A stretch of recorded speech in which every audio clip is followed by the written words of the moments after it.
So welcome back to another episode of Will's Builds. Today we're going to be doing a intro video on the 2012 Caprice. So let's jump in.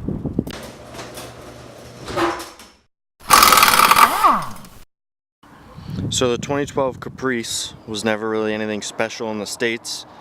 The only thing that really makes it special is that it was only marketed towards police and government agencies.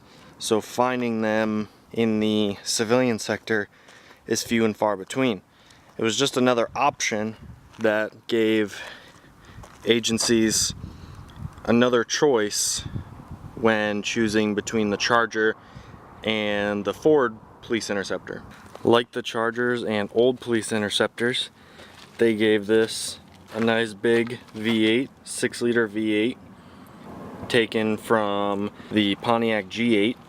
The engine's virtually identical except for flex fuel. Rated at pretty much the same power, 355 horsepower, 385 foot-pounds of torque. Rectangle port heads, active fuel management, which is also known as displacement on demand. It's got the 6-speed automatic transmission, a 292 rear diff, and that 6-speed automatic is the 6L80 that's used in Corvettes, Camaros. They started putting them in trucks. Pretty much the only thing with a beefier transmission is the Cadillac CTS-V and Camaro ZL1, which gets 6L90s. So even though it's related to the Pontiac G8 and Chevrolet SS, it is stretched 4 inches on the wheelbase and 8 inches overall. It is a very long car, and the reason for that is because in the back they needed to have room to put people back here. Right behind these front seats in the patrol cars there would be a cage, a divider that would hug the back of the seats and got bolted in to the B-pillars, and that would still leave plenty of room for somebody to sit in these back seats with plenty of leg room.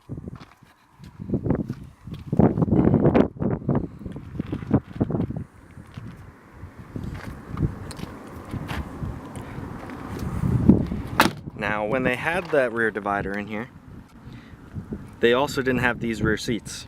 They had hard plastic, what a lot of people call prisoner seats, and basically they're just molded so when somebody's sitting with their hands behind their back, they're, well, as comfortable as one can be with their hands cuffed behind their back.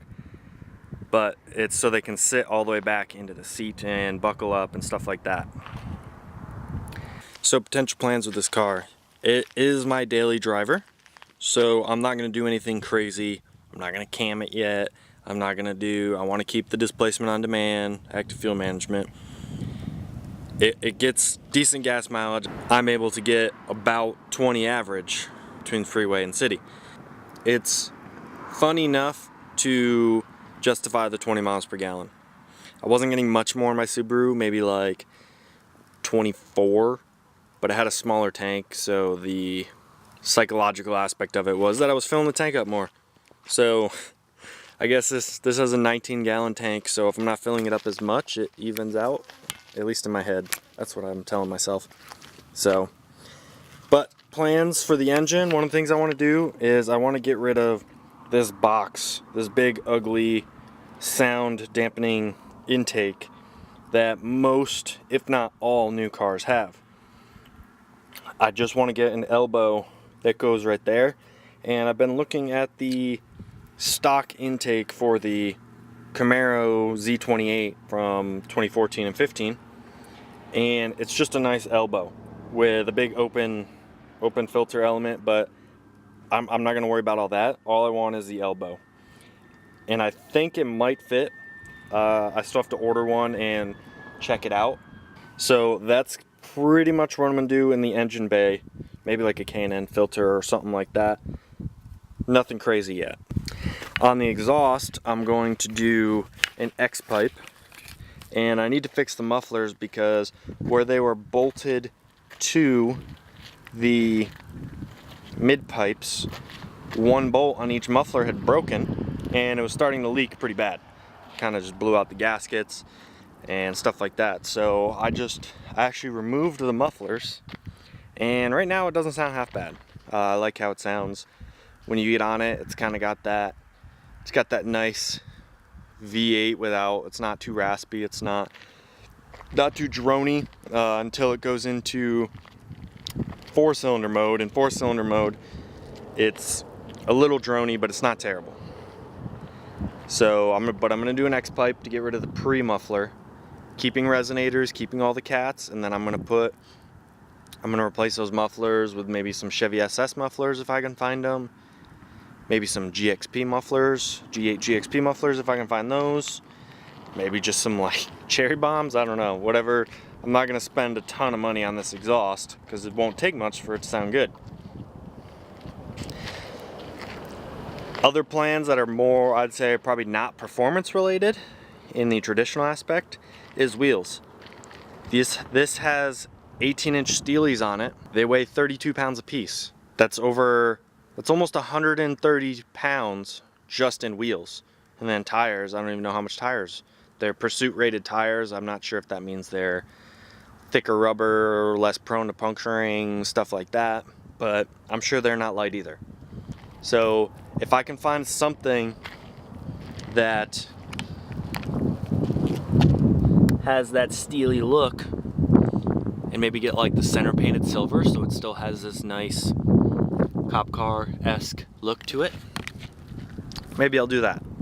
And what I meant by not performance in the traditional sense is if you get lighter wheels and tires, that's less unsprung weight, so it should handle better, and acceleration should be better because it doesn't have to get rolling that quite as much weight.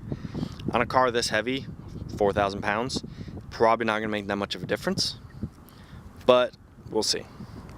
That's kind of long-term testing type stuff. This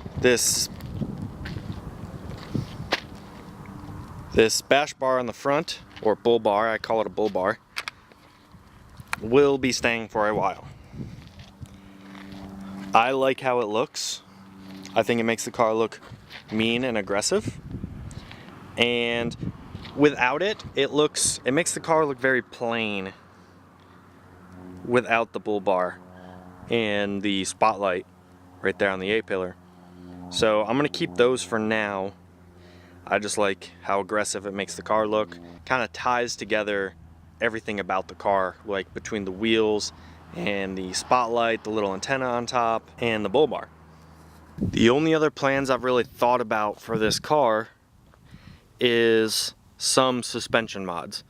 I mean, it's a cop car. Like, it sits like a cop car. It's not low by any means.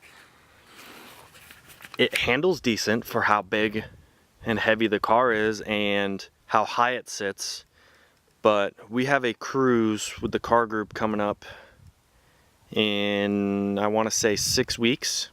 So we'll see how it does on that cruise. I'm not going to do anything suspension wise before then. Once we go on that cruise, I might look into some Chevrolet SS springs or Pontiac G8 springs. They both fit.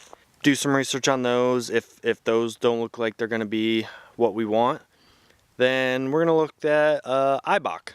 Eibach makes some springs, lowering springs that fits the SS and G8. So those should fit on this just as well because the suspension is very similar, if not identical. So that's going to wrap up this first episode of the 2012 Caprice. Just a little introduction, get everyone used to some of the vehicles they're going to be seeing on this channel. So on the next episode, we're going to be going over the Miata's engine and some plans with that. So thanks again for watching, and we'll see you on the next episode of Will's Builds.